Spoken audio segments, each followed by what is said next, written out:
अक्षरा बहू के बढ़ते मानपान को देखकर रूही बहू को होने वाली है चिंता। सिर्फ चिंता नहीं, जलन भी होगी। और ये जलन इतनी बढ़ जाएगी कि रूही जो है वो हो सकता है कि गलत रास्ते पर चली जाए, नेगेटिव बन जाए। जी हाँ, संभावना ऐसी बहुत है। नमस्कार, मैं हूं संदीप पंडे और आप देख रहे हैं मेरा चैनल सीरियल और संदीप। आप सभी का स्वागत है। आगे बढ़ने से पहले आप सबसे गुजारिश है कि अभी तक आपने हमारे इस चैनल को सब्सक्राइब नहीं किया है तो कृपया सब्सक्राइब कर दीजिए, बेल आइकन को दबा दीजिए ताकि आपको हमारे वीडियोस के नोटिफिकेशंस मिलते रहेंगे। ये रिश्ता क्या कहलाता है आप जानते हैं कि अबीरा बहू दादीसा के साथ गई थी। अब दादीसा जिस कार्यक्रम में गई थी वहां उनको स्पीच देना था, लेकिन वहां पहुंचकर उन्हें पता चला कि वो जो स्पीच लेकर गई थी वो तो घर पर ही भूल गई। तो अब उनका टेंशन बढ़ गया और टेंशन के मारे उनका बीपी भी बढ़ गया। अबीरा ने पूछा कि आपने बीपी की दवाई ली थी? तब उन्हें याद आया कि नहीं, बीपी की दवाई लेना भी वो भूल गई थी। तो अब अबीरा ने उन्हें जूस दिया और फिर कहा कि चलो घर चले जाते हैं, स्पीच देने की ज़रूरत नहीं है। लेकिन दादी सास ने कहा कि नहीं, मैं तो स्पीच देकर ही रहूँगी, मैं अपनी इज्जत कैसे जाने दूँ। तो वो तो ज़िद करने लगी। फिर वो मंच पर गई, स्पीच देना शुरू की, लेकिन क्या बोलना वो भूल गई।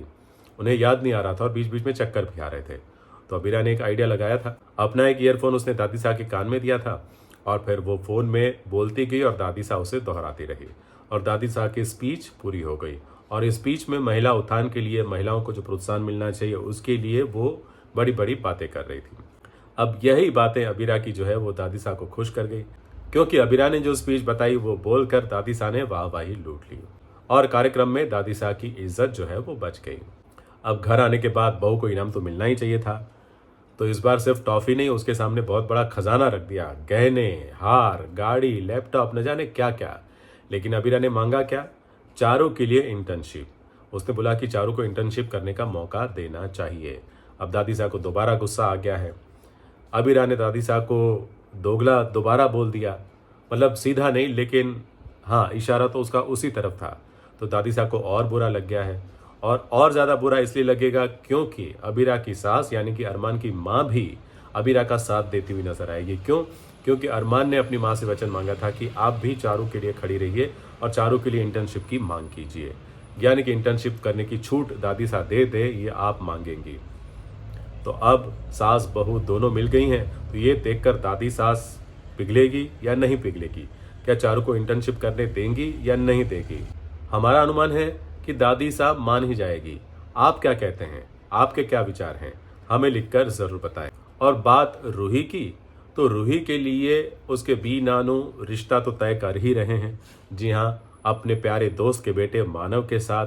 लेकिन रूही को अभी तक ये बात पता नहीं है कि उसके घर वाले क्या प्लान कर रहे हैं। लेकिन हाँ, उसे ये जरूर समझ में आएगा कि अरमान और अबीरा अब धीरे धीरे करीब आ रहे हैं और अबीरा का मान पान घर में बढ़ता जा रहा है, क्योंकि अबीरा ने दादी सास को खुश कर लिया और साथ ही साथ चारू के लिए मांग रखकर घर की बच्चा पार्टी को भी खुश कर दिया। तो अरमान भी खुश हो ही जाएगा।